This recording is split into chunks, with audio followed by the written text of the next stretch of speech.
మేడ్చల్ జిల్లా అల్వాల్లో తెలంగాణ రాష్ట్ర అవతరణ దినోత్సవ వేడుకలు గ్రాండ్ గా జరిగాయి. రాష్ట్ర అవతరణ దినోత్సవం సందర్భంగా అల్వాల్ చౌరస్తాలో 30 జెండాను బీఆర్ఎస్ శ్రేణులతో కలిసి ఎమ్మెల్యే మర్రి రాజశేఖర్ రెడ్డి ఆవిష్కరించారు. అంతకుముందు ప్రొఫెసర్ జయశంకర్ సార్ విగ్రహానికి, తెలంగాణ తల్లి విగ్రహానికి పూలమాల వేశారు.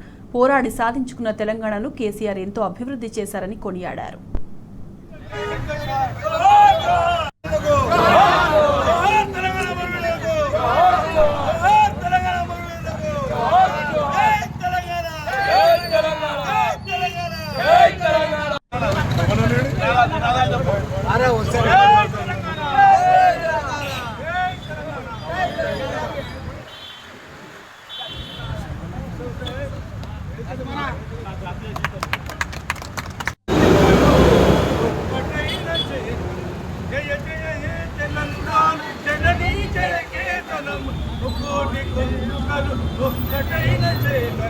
తరతరాల చరిత్ర